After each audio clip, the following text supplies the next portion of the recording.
Good afternoon. I'm Kathleen Sheehan, the Executive Director of the Council of American Ambassadors, and I want to welcome everyone to this special council event. We are incredibly fortunate to have Ambassador Capricia Penavic Marshall here to talk to us about her book, Protocol, The Power of Diplomacy and How to Make It Work for You. I know that many of you have already read it, but for those who haven't yet, it's a fascinating look at why diplomacy and etiquette matter, both on the international stage and in everyday life. Ambassador Marshall is a longtime member of the council, so you already know that not only is she the former White House Social Secretary and Chief of Protocol, she also is a wonderful storyteller, and we are sure to hear some fabulous tales today. To introduce Ambassador Marshall and to ask her to relay some of her fascinating stories, we have another longtime council member, Ambassador Elizabeth Bagley. Ambassador Bagley led the U.S. mission in Portugal from 1994 to 1997, and she also was the special representative for global partnerships in the Office of the Secretary of State and a special advisor for the Secretary's initiatives. Ambassador Bagley and Ambassador Marshall have worked together and been friends for many years, so I am looking forward to ceding the screen to both of them and listening to their conversation. On an administrative note, we encourage questions from the audience, so please feel free to write your questions in the Q&A box at the bottom of your screen, and we will allow plenty of time for them at the end of the talk. And with that, I'm happy to turn the program over to Ambassador Bagley.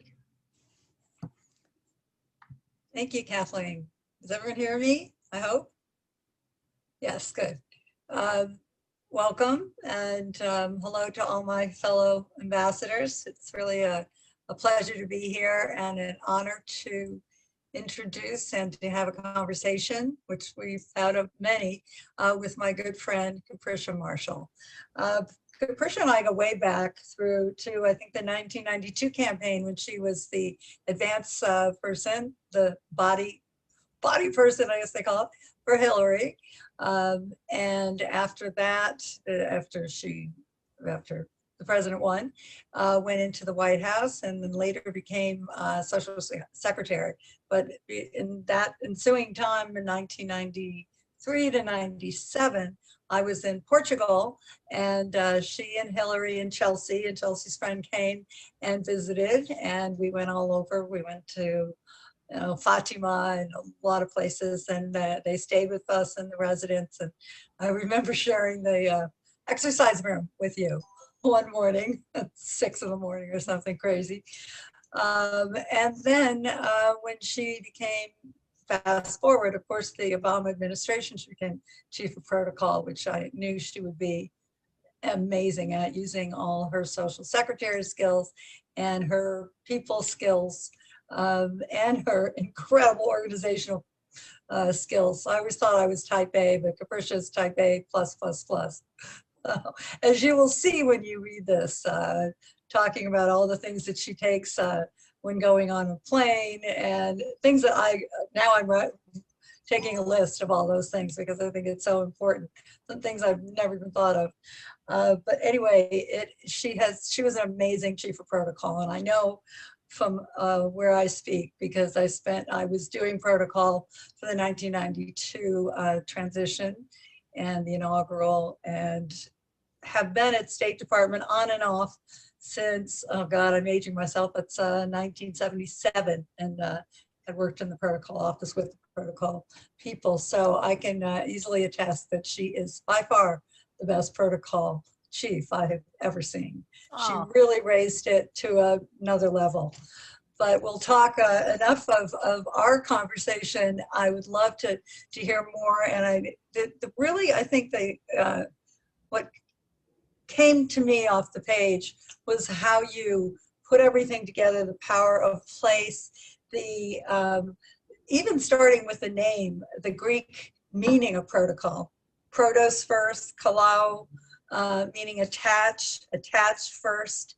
So setting the stage, setting the tone for engagement on everything, every negotiation, ranging from President Obama's first state visit to Beijing, And I'd love you to talk about the noodle making, because I think that was an amazing example of how you bring people together, to the painstaking arrangements of the G20 summit in 2020 in Mexico, where she had to deal with putting together a bilateral with President Obama and President Putin. Never an easy task. So many things to talk about what protocol really is and how important it is to not only set the stage, but to bring people together, to use it as a door to bring people together and to connect, and to give which is also very interesting, to give your president, our president, the a little higher playing field, to change the playing field in different ways. And I love if you talk about the ambiance, the fact of the room, if the room is the ceiling, the greenery. I mean, just things that you just don't think about, but really change the mood and the tone, and therefore, could be the very important part of the negotiations. So with that, maybe you could start with the noodle making, which is, I think, a fabulous example of how you set the stage. Well, first, let me just say to you, Ambassador Elizabeth Bagley, that I am so pleased to see you. I have missed you desperately. I know that you are in a finer, warmer climate. Look at her. She just always looks spectacular, spectacular. And one of our country's finest diplomats. And so very proud of all that you did to serve the United States in so many different capacities over the years. And, you may have started early on. I think you probably were, it seems like probably 10 at that time. Yeah, 10, it's good. Ambassador. But you are so instrumental, and I have to say legendary at the State Department. I am so pleased to also be joining the Council of American Ambassadors. Thank you so very much for hosting this discussion. I have to say I am taken aback by the names that were sent to me of those who are joining our conversation today. Clearly the finest diplomats that our country has sent over to represent the best of the best indeed. I want to thank Jocelyn for everything that she did to prepare today's conversation. We certainly did not make it easy. I certainly did not make it easy for her. And to Kathleen as well for that really lovely, lovely introduction.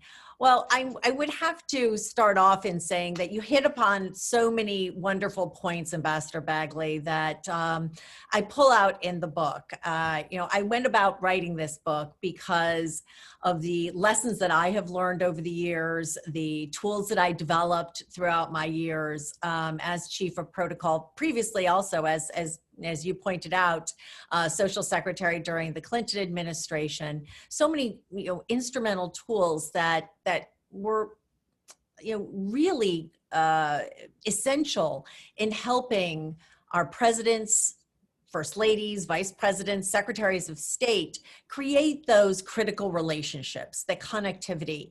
And I have to say, on that last day when I was leaving the Oval Office, I was sobbing uncontrollably. It was mortifying for my poor son and husband as they're looking at me, weeping on President Obama's shoulder. But I really realized shortly thereafter that in the private sector, and I know so many of you have experienced this, and in people's independent lives, they don't know how to create those very important relationships that help advance their corporate goals, their client goals, achieving that ultimate sealing of the deal, or in their individual lives. How do they expand their circle? How do they get to network better and broaden their interests? And we need that today more so than ever before. And so that's why I really set about to write this book. I wanted to share all of that, and using a lot of the fun anecdotes that you noted, Ambassador Bagley. The one that you have highlighted, the making of the noodle, is special for so many reasons. First, I must note that I was quite lucky to work for two presidents who really understood the value of protocol, who understood those intricate moves that each of you have experienced in your diplomatic endeavors that can make that incredible difference, whether it was how you greeted someone or how you set the room, the environment for diplomacy to take place, down to what you were using to sign a document. Every element of that engagement was so very, very important. And I was really lucky that right before President Obama would walk into a room, and he's so tall, and even though I was wearing like 3.5-inch heels, he would stop and I would stand before him and he'd say, "Okay, Capricia," looking down on me, "go." And he knew I had those last 2 or 3 points that I needed to make that would make sure that, a faulty, use of a bottom of a shoe facing the audience wouldn't divert attention away from his initiative, making sure that I gave him that advice, making sure that I also gave him some advice that, as you noted, would pivot the power in his direction, so that he had he had a welcoming, respectful engagement, but also one that that was noteworthy of his counterpart, a proper gesture, whatever that might be. I made sure that he knew that. So in this instance, when I traveled with President Obama over to China, this was their very first engagement with President Hu. It was at his invitation for a state visit. So, stakes are high. We all know those state visits, very important. And Ambassador Huntsman actually was there, and this was also his first big engagement. And so we arrive, and the first evening, President Hu is hosting President Obama for a small gathering, a small dinner at the Diaotai, which is like the Camp David of China, for the Chinese president. And we're in Villa 18, a very, very important villa. And the staff is now crammed into the back room while the delegations are being seated for dinner. Just at the top of dinner, my counterpart comes rushing over to me. He's like, "Oh, Ambassador Marshall, I have something very, very important to ask you." And I said, yes, and this is really odd because, the Chinese adhere to extremely strict protocol. Everything has been detailed out. We have gone through it ad nauseum, 10 times. We know exactly how this evening is supposed to unfold. So for this moment to happen was really unusual. So he goes up to me and he says, "President Hu has a very special request of President Obama." And I said, "Oh, okay, what can that be?" And he said, "Well, President Hu would like President Obama to make a noodle." And I was like, "I'm so sorry, excuse me?" Yeah. And he said, he explained that he wanted to make a noodle, how we were going to make a noodle, why the making of the noodle was important. And so I, of course, go to Valerie and the rest of the team and I explain this, and they look at me and they go, "Well, clearly you think this is important. So if you think it's so important, you tell him." I was like, "Okay." And I did think it was really important. So I went over to President Obama, whispered in his ear, "Mr. President, President Hu would like you to make a noodle." And he kind of gives me this look like, "What?" And, but doesn't say a word.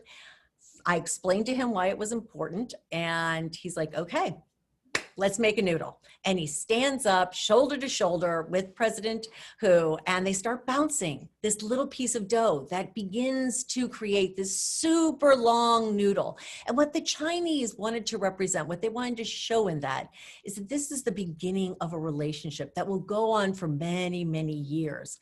And President Obama knew, without scoffing at it or making fun of it or commenting in any way, what he understood also, that this ritual was very important to his counterpart, to President Hu Jintao, and that at the precipice of this relationship, when you engage in these important rituals, it can make an enormous difference. And I believe that it did. Mm-hmm. And it did, certainly. Talk about the UN and some of the asides that you had to put together, the tables, the G20, in particular, the bilateral between the president and President Putin, who as we all know, is not an easy person to engage with. So how did you set that stage? Not at all, not at all. I talk about this anecdote for a variety of different reasons. There are so many elements in protocol that oftentimes are not even recognized by our presidents and secretaries of state. I refer to protocol as a superpower because it really is those micro details, those nuances that can have that major impact. So it is the power of place. It is the mindset of diplomacy. You all know how you can shift an atmosphere just by putting someone in a different mindset, perhaps a surprise, perhaps by emitting empathy, showing that you understand the position that they're in. Also humility. These are two characteristics that both President Clinton and President Obama certainly had in abundance, as well as Secretary Clinton, and very effective in diplomacy and leadership. On this occasion, when we traveled to Mexico for the G20, I mean, tensions were super, super high because this was the first meeting that President Obama was going to have with President Putin as president. And so, the day of, a couple days before, we've received now all of the bilateral lists and what do we have to do. And I meet with Tom Donnellan and the NSC team, and they're outlining what their objectives are. And so I set about with a young woman that I worked with, Sal Roberts, to go and really create that environment. Now, what they emphasized was there are a lot of issues that they want to push President Putin into coming closer to. They know that we're not going to have complete agreement, but closer, become more collaborative in these discussions. And so we knew that that meant we needed a really tight room. We needed a small space. And so we found one at this resort, this exquisite resort, and worked with the Secret Service. Of course, they black out all of the light, all the windows, and then we had to warm it up with lighting. We found a very thin table, so again, that they were closer to, in proximity to one another. We lined that table with some greenery, and all of these elements were all so important in creating the perfect ambiance. This room also happened to have a lower ceiling height, and that lower ceiling heights are really known to push people into more concrete decisions. So it's now day of. And I go up and I'm standing in my orange suit awaiting President Putin's arrival. And he arrives with Minister Lavrov late. They are very late. And this is a bit of mindset diplomacy on his part. He wants to, basically say, I'm in charge. I can show up when I want to. This, of course, was not sitting well with my president, of course. And so I greet him ever so pleasantly, escort him down. I look at Minister Lavrov. I'm like, what happened? He goes, And so we continue on. I make the introductions. Now, President Obama is really tall.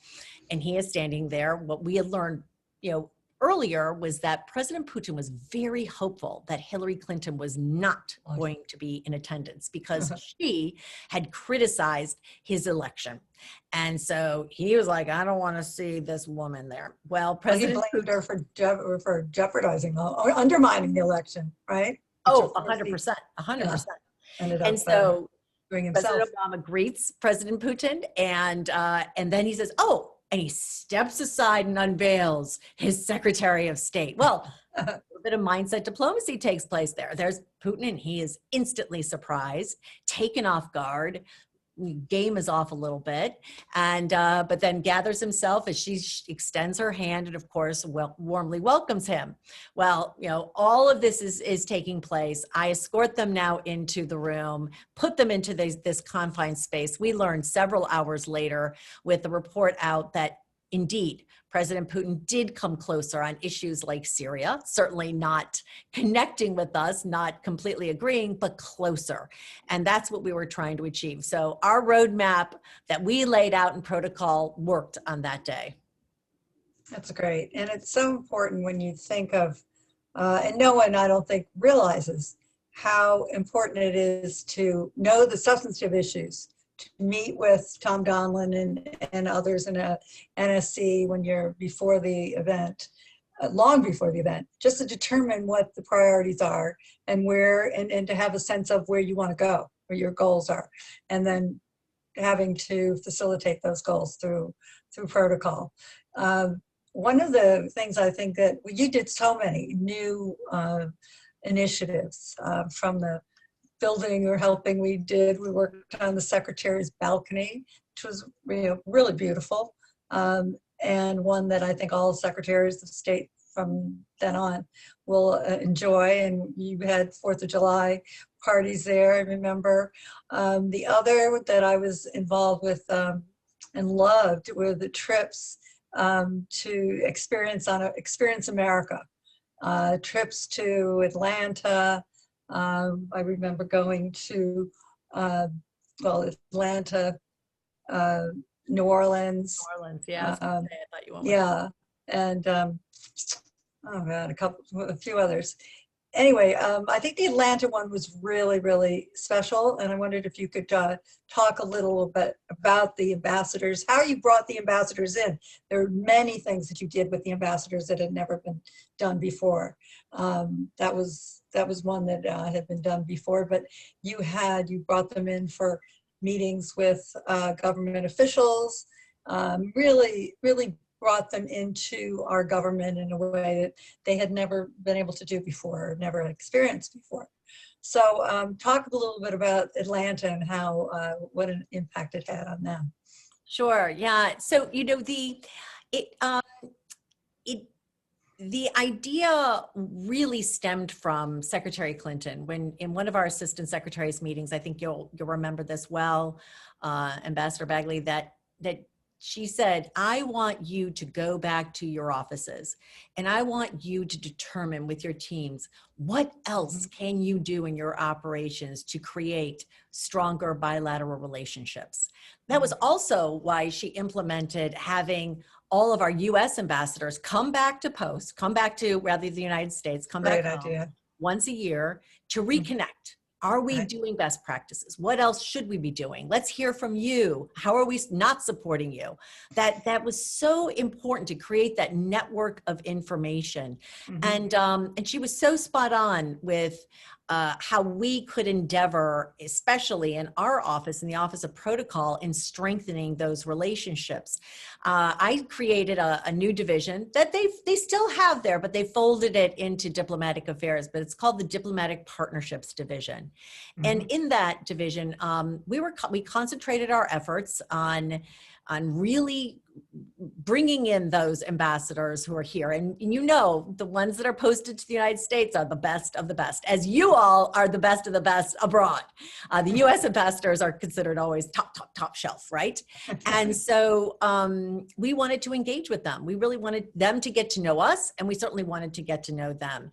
I'd gone out to my predecessors and asked them about programs that had worked for them. As you point out, Nancy Brinker had started this program during her time. And I'm so grateful to Ambassador Brinker for sharing it with me and for also reinforcing why it was so important. What we wanted to do and what we ended up doing was really giving it permanence in the Office of Protocol. And I'm so pleased that it's continuing on today. And then we expanded it and we created a budget for it.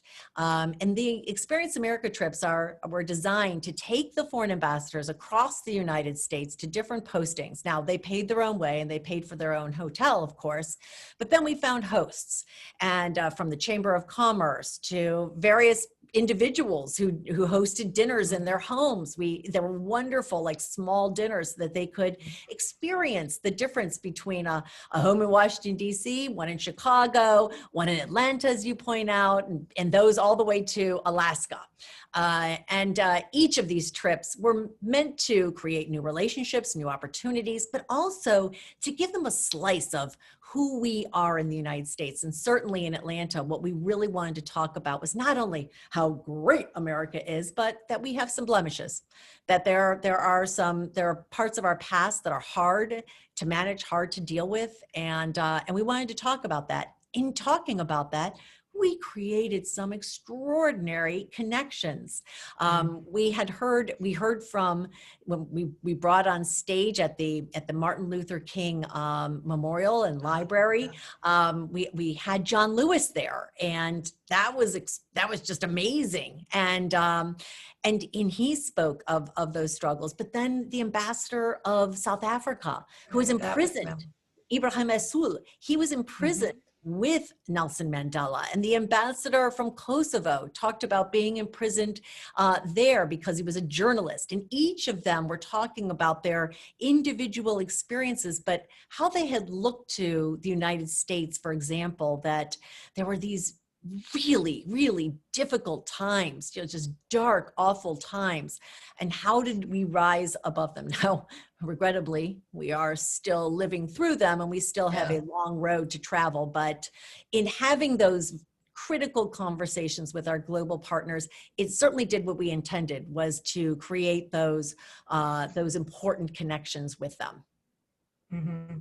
And to have them see our glorious country, which so many of them, especially the ambassadors from smaller countries, don't have the opportunity to do. So Nashville was the other one I was looking at. Oh my God, that was really fun, going into listening to some of the great music that they had, going up and down the streets, going to the set. I think I was involved getting them on the set of Nashville, the TV show, but also just seeing our amazing history and culture. And speaking of culture, there's so many different kinds of diplomacy that people don't even think about, like cultural diplomacy, like food diplomacy that you started. So tell us a little bit. And color, I love the color diplomacy, where you go in and if you're in China, wear red. You had that red coat that you bought to keep you warm, but also as a tribute to what the Chinese think.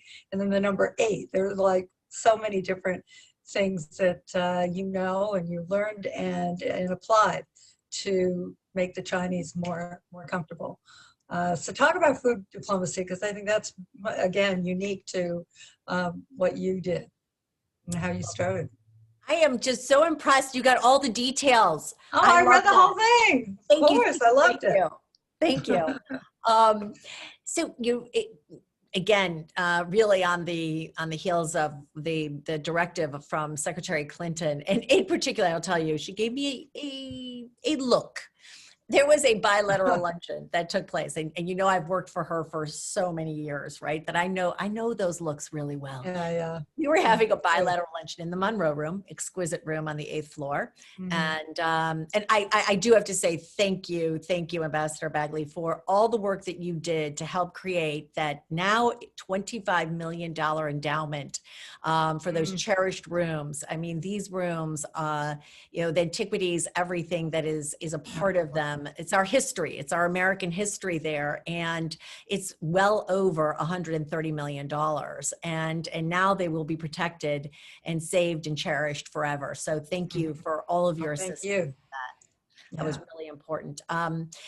So we're in lunch. We're having lunch in the Monroe Room. This is very early on in the administration. And the main course is served. Now, we have great chefs at the State Department, super great chefs, but they were never really pushed or challenged or asked to do anything different. And so this meal was set before Secretary Clinton, and she looked down at it, looked up at me, and then she looked back down, looked back at me, and I got it.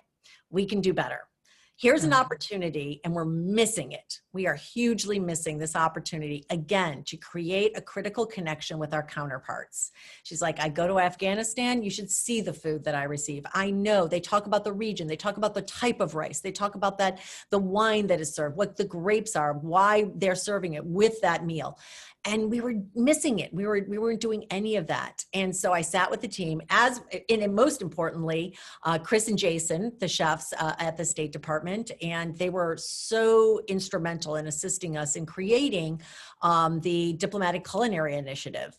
And this was established so that each of our engagements, whether it was a luncheon, a tea, a dinner, whatever that event might be, that we were not missing out on that important opportunity to talk about who we are as Americans, showcasing our style in service and the food, creating those meals that would have certain noted nuances from what we called them to the mixing of flavors of our country and our visitors.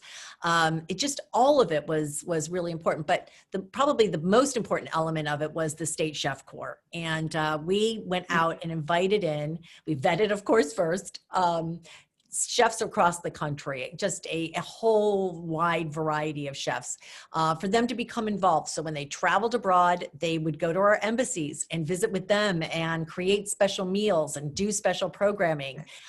When they were here in the country, we invited them to come to the State Department and also to the White House. So for instance, one of our first engagements was with Ming Tsai, a famous chef from Boston. And this was on the occasion of then Vice President Xi Jinping's visit to the United States. This was a really important visit because it was setting the stage for when he became president. We were going to create this new relationship with this new president. So Vice President Biden was hosting him and escorting him throughout the country, from DC to Chicago to Los Angeles.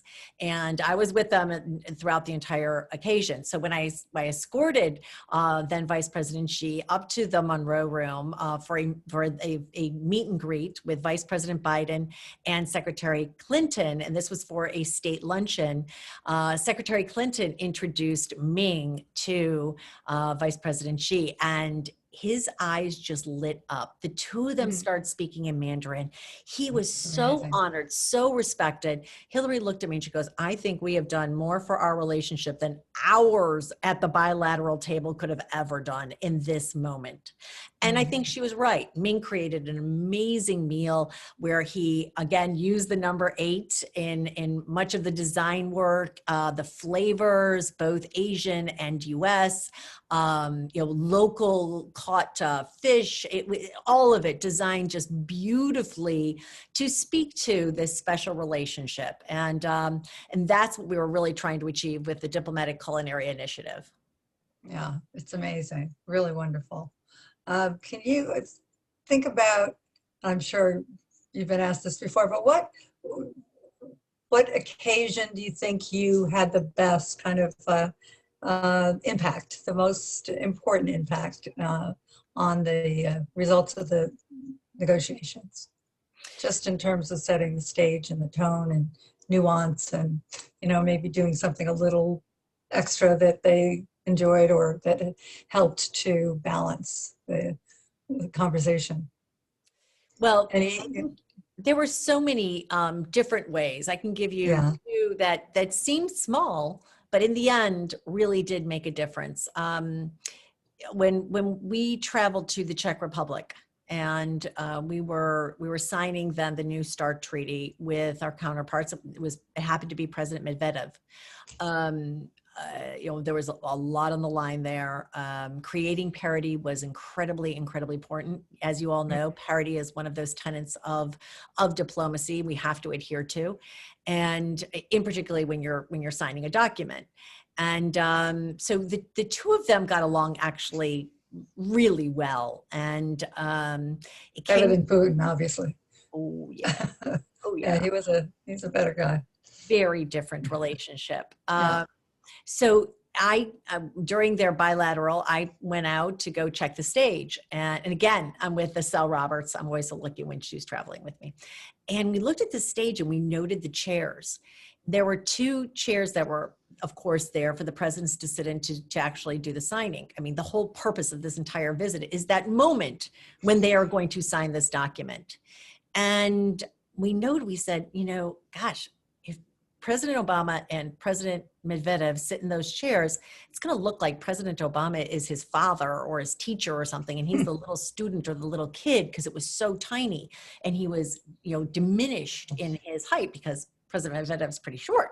And so we sat and we talked to our counterparts. We brought in my Russian counterpart, who I really liked at the time, Marina. And I just actually was getting to know her, but I grew to like her. I think you may have met her too, Elizabeth, at Melissa Moss's house. Yeah. I brought her over for an event. And then we talked to our friends at the palace in the Czech Republic, and they took and added blocks to the bottom of the chair to raise President Medvedev up. Because if the next day it looked like there was this disparity, of course they would say, embarrassed. the United States again, trying to one up Russia. And now this is a blemish. Now this is terrible. And we couldn't have that. We really couldn't have that. We had to have them really on equal footing. So that is one where I felt like protocol truly almost saved the day and saved certainly the image that was transmitted from this very important signing ceremony.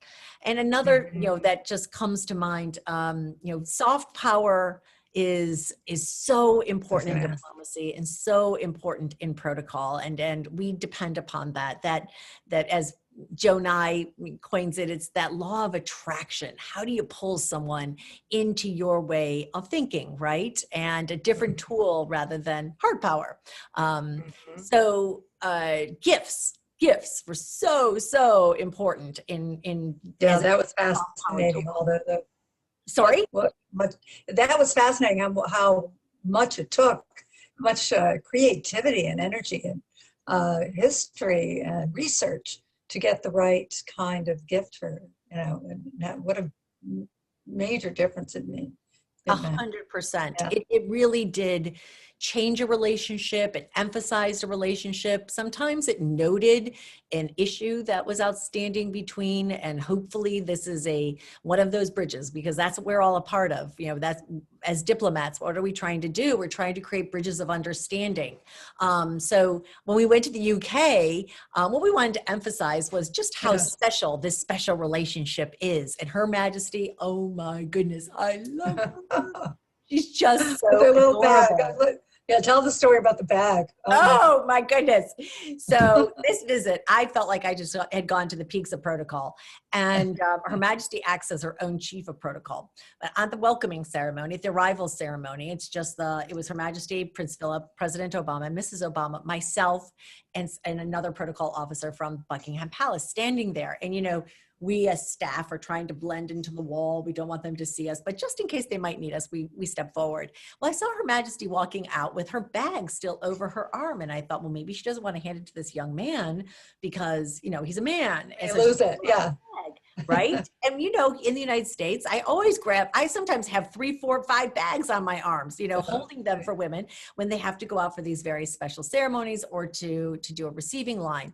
And so I take one slight step forward and say, oh, Her Majesty's bag. And this young man pushes back and goes, do not touch the bag. And I said, I'm so It's like a nuclear bomb or something. Exactly. I said, oh my goodness, I'm so sorry. He goes, we never touch the bag. And I said, oh, okay. I will not. What's in the bag? And he's like, we don't know what's in the bag, but we never touch the bag. Of course, then I'm dying of curiosity. What is in that doggone bag?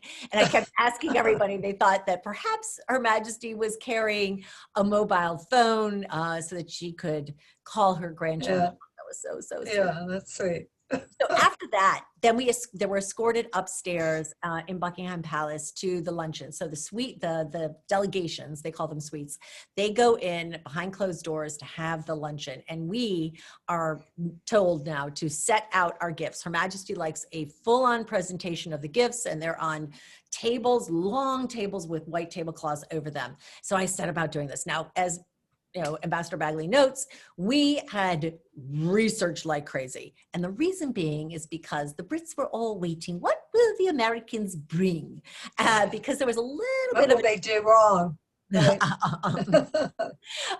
Early on in the administration, where a gift was given and everyone kind of made a little bit of fun of it because they just didn't think it was suitable for Her Majesty. And so we wanted this really to go very, very well. We wanted to emphasize, be a soft power tool to emphasize, attract, but we definitely don't want it to deviate any attention away from the business at hand. So Majesty walks out. She's got her, "Come along, Mr. President, come along." And she's scooting him along. It's so Her cute. little bag. And we get to, with her little bag, and we get to the tables, and I'm standing there, and I'm standing alongside the president. I'm like, and I'm whispering to him, reminding him what's what. And we had decided, we had selected a leather portfolio and had inserted memorabilia from her father's last visit to the United States, because we know that she just adored her father. And we found menu cards and thank you notes and all of this. And I worked with an amazing team of people in the gifts unit. Oh my gosh, from Katie Jack to Tracy Bernstein. Oh my gosh, they were all amazing. David Solomon, all amazing. And scrambling around the country, trying to find these unique pieces and putting this extraordinary gift together. Ultimate workmanship, team work together. Yeah. And so she's looking through this and she's paging, and all of a sudden she looks up at the president. I want to say she had a little glint of a tear in her eye, and she's like, "Oh, thank you, Mr. President, thank you." And so clearly a home run. We're like, woohoo! President looks at me, he's like, "Good job," you know. And then we learned that Prince Philip loves to race he loves to race carriage ponies. And so we created bits and shanks. We didn't create them. We found artisans in Ohio and in Colorado who collaborated and created bits and shanks for his carriage ponies. And then we soldered on the president's seal on the end in beautiful, elegant, I think Tracy found this one, red box. And so Her Majesty says to Prince Philip, "Oh, Philip, look what they got your ponies." And so he goes over and he looks You got at a them. great accent too, Capricia. Thank you so much. I love your British And he accent. looks at these pieces and he lifts them up and he's like, "Oh, I don't know." And she's like, "Oh, nonsense." And she calls this big man over who's like the head of the horses or something. And he lifts them and he goes, "Oh, no, Your Majesty, this is fine workmanship indeed." And she goes, "I told you." And then we gave a great gift to Prince Charles and Lady Camilla, knowing that he's an environmentalist. We created this beautiful box made out of a fallen magnolia tree and from the south grounds of the White House. And then we put in seedlings from the White House and Monticello and Mount Vernon and a little bit of White House honey. And then they're all arguing over, you're like, "Oh, I have better honey. Oh, I have better honey." I thought, okay, we're going to have a little honey off. But I'll tell you, I left and went back down to our U.S. hold room in Buckingham Palace. It was quite a lovely hold room. And Katie Jack called me from her room and said, "Oh my goodness, on television, you have to turn on." We turned on the television and it said, "Americans get it right. Her Majesty very pleased with gifts." So we did what we intended. We punctuated. We made this special relationship even more special. And then thereafter, nobody else talked about the gifts. Yeah. What was it that they didn't like? It was some kind of It was an Uh, iPod. an iPod. Yeah. Yeah, and it was unfortunately Queen. an American iPod, and so it couldn't even get plugged in. Oh, God. There were just, a whole host of issues that had gone a bit wrong there. So anytime that they can mock us, they will, and I so know, we have to they do. eliminate those opportunities. Yeah, that's right. That's great. What do you think the best gift that you received? I know we had all these, gifts because they can't accept more than $2,000 worth or something under the gift rules that we have. But we have so many gifts that now are in the Diplomacy Center, U.S. Diplomacy Center, which you helped me raise money for as well. And it's so many amazing gifts. What do you think was the most interesting, or not even the most valuable, the most interesting gift that President Obama received? Oh my goodness, there were so many that were just fascinating that he received. But what was really kind of, I think, most extraordinary was that he was really thought of as a modern day Abraham Lincoln. And so we received beautiful statues, sometimes artwork that reflected him and Abraham Lincoln. I can't wait for his museum to be put into place, because right now it's still in the GSA hold. And once it is unveiled, just like, at the Clintons, I was so excited to see those various gifts that I had myself personally lugged and put into some of the staff bands on display, because it is, the exquisite craftsmanship, and also they embody the intentionality from one foreign leader to another. Just really, really lovely. I see in our Q&A, Ambassador, that Ambassador Bernstein is asking you to tell how you got the Diplomacy Museum to become a reality. What motivated you? Well, this is for Capricia, but Ambassador Bernstein. I think it was you. Yeah. Well, I mean, that's your baby. I certainly helped you because I believed in it. I think you and I both believed in, how we needed to preserve and talk about our U.S. history, and that most museums were, there to honor wars. And there was nothing that was established that really talked about the diplomatic efforts of everyone, certainly on this call, but so many people who made amazing change in our global relations due to their diplomatic efforts. Well, as you say, I mean, it's soft diplomacy, it's smart diplomacy, which of course Joe and I also coined, but Hillary made famous. It is how our country began, and the kind of achievements and growth that our country had is all reflected in our diplomacy. So it really is important. We never had one. The entire United States, there was never anything devoted to what diplomacy is. It's like protocol. What people really don't know what it is, and how important it really is. I remember Hillary always talking about the three-legged stool. You have to have defense and diplomacy and development, economic development. Those are the three parts of national security. And this is just as important as the other two. So, of course, she was very involved in economic development through USIA and through USAID mainly. But it really, I think it was something that Hillary she's the one that asked me to do it, and she really cared about leaving that kind of a legacy. So Ambassador Bernstein has been very involved. We're on the board of the Diplomacy Center. We started it, really, it had been started, but not, money hadn't come in. So I, thanks to you and others, we would have a series of lunches and interviews with Jim Baker, remember, and Henry Kissinger. We did a lot of those.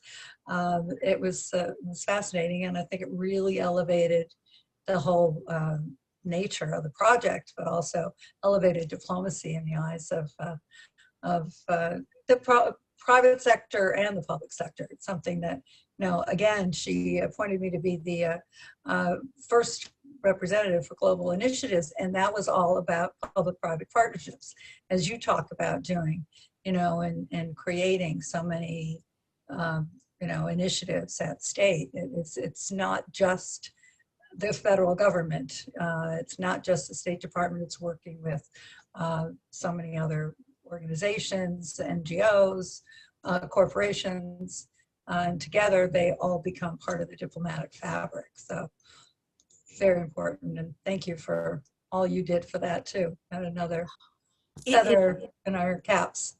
I have to tell you, it's just stunning. It really is exquisite. And you put the thing that I just absolutely adore about you and marvel at is that there is no project, no challenge that you do not throw down and finish off. I mean, we would have never had a building at the Shanghai Expo had it not been for you. Yeah. And talk about soft power. That was critical to our relationship with China. I remember when the new ambassador came in and he stated, why do you not have a building for the Shanghai Expo? I know it was. They were trying. We had to have have them save face. That was the first thing when she made that was one of her first trips was to China. And after talking about the, Taiwan and South China Sea, they said, well, what about Shanghai? What about the expo? And she starts flipping through her book saying, where's the briefing book? I don't have anything on this. What is it? Well, there's a hole in the ground where your, exhibit should be. And so that was my first job, was raising money for the Shanghai Expo. And you did it. You did it. And they were so just completely grateful to you when we went over for the event. It was great. I was so excited to be joining you on that delegation. And just the importance of it all, which, former Secretary Madeleine Albright understood completely. And we would have been in a really bad way with China had we not presented there. But you did the same with the Diplomacy Museum. You step up. You represented us so well in Portugal. Just, amazing. Wow, thank you. And I have to say that is the power of diplomacy, that when you have not just political appointees, because I think that you would agree with me. There was another question in the Q&A that I think was really interesting, that, our foreign service officers have taken a hit as of late. Oh, and we know how incredibly important they are to our global engagements. People like Bill Burns and so others who have been instrumental in being those threads of those relationships from administration to administration, keeping the boats afloat and steering us, the political folks who come in for 4 to sometimes hopefully 8 years, and making sure that we don't, find our way into some of those pitfalls that they had experienced previously in their careers. They're just so important. So in any way, someone anonymously sent this in saying, would I help them in any way possible? I will.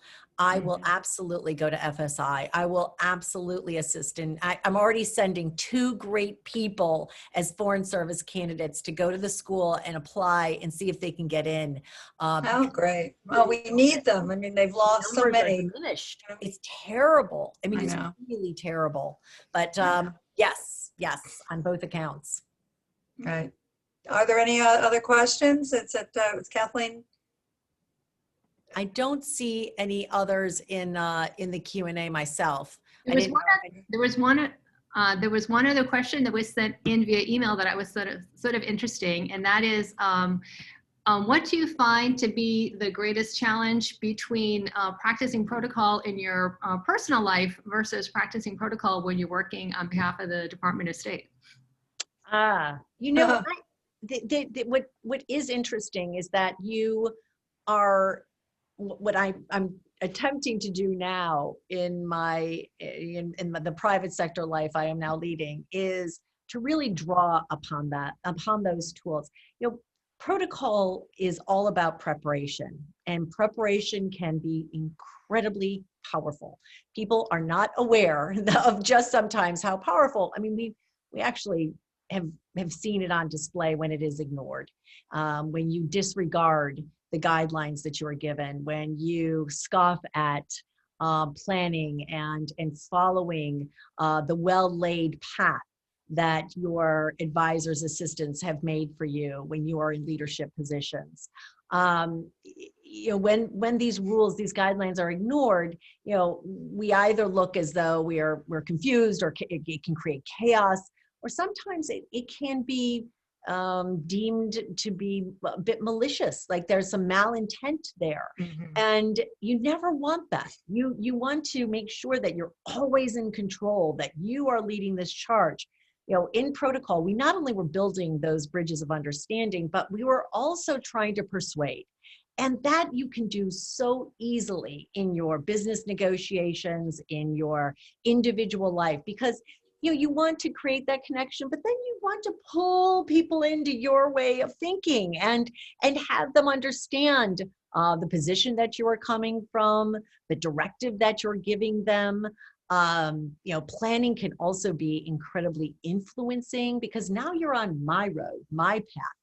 And when you do that, people are going to follow you and lead to your ultimate goal, whether that's signing the deal or engaging in a conversation in a way that will open them up to new ways of thinking.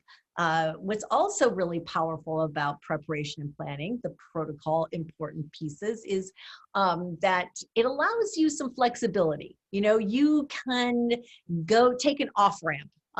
You might have an oopsie doodle along the way, and you have to sort of take an off-ramp because something didn't go according to that well laid out plan. But because you are prepared, because you have that roadmap, you can take that on-ramp right back onto it and continue with your duties at hand. So all of that plays so perfectly into your business negotiations and certainly into your individual life. One thing that if I could continue on for just a moment, Kathleen, to say is that what also is really important and that I derive from protocol, and Ambassador Bagley touched upon this with culture and our cultural IQ, that during these hard times, we are navigating a division in our country, I dare say, that perhaps we haven't experienced before. And in large measure because many people are coming to the line in the road, if you will, with their presets. My understanding, my way or the highway, not gonna move, this is how I believe. And we all understand in diplomacy that we have to enhance our presets. We have to learn more about those people that we're going to engage in these discussions with, not because we want to adopt their way of thinking, we just want to know where they're coming from. We want to understand their position so that we can navigate that discussion better. Perhaps it might enlighten us along the way to think about something a little bit more differently. And so I wish that people would, during these hard times, engage in a little bit more of what we all experienced in our diplomatic endeavors, where we reached out with a curious nature to understand why people were thinking differently than us, and perhaps broaden our minds to accept some of these differences while we try to create these bridges of understanding as we navigate the tough times and waters ahead. I watched President Clinton with President-elect Bush on a very special day. It was a day of transition. Beautiful story. And he, I was so fortunate to be one of the two people, myself and John Podesta were the last two White House staffers there for this ceremony. And it's a beautiful tradition in our country where the current president invites the incoming to a coffee. And it's like 15, 20 minutes in the White House in the Blue Room. And so the delegations arrived. It was a tough time because, if you remember, that election was a tough one. And there was Vice President Gore with President-elect Bush. It was all a little weird. And after I had escorted them back out into the motorcades, there's President Clinton standing with President-elect Bush, and they put on their jackets, and President Clinton grabs President-elect Bush by the shoulders and sort of straightens out his jacket, taps him on the back, and he says, "Come on, let's go do this." And President-elect Bush looked up at him and didn't say a word, but in his eyes, he said, "Don't worry, I've got this." And in that moment, that instant, there was the transition of power between two men whose philosophies about running our country could not be more different. But there were no horrible words spoken. There was not a punch thrown. It just so peacefully in that moment. And that's who we are in our country. That's what we stand for. We need to embrace those times again and look at leadership that understood the importance of what the United States of America stands for. It was a beautiful moment for me, and I will forever cherish that memory. Bravo. Let's hope it continues. I think this conversation could go on for a long time. I know it could. We could be talking about it. Really, everything that you've had to say has been so interesting and so informative and said in such a way that really resonates. And it's really been fabulous. But I know that you are Yeah. also both busy women and you have other things you have to do. So I know we have to end it here. But I just want to thank you both so much for participating in this. It's been a fabulous conversation. And I think everybody who's been watching it has really gotten a lot from it. So thank you both very, very much. No, our pleasure. Now everyone has to read her book because it's great. It's really fun. And if you go to the Council of American Ambassadors website, you can find the link to purchase it right there. So just go to the Council's website. Thank you, Kathleen, and thank you, Ambassador Bagley. Really appreciate Thank you, it. Ambassador Marshall. It's great to see you again. You too. To be Come continued. home. Yeah, I will. Take care.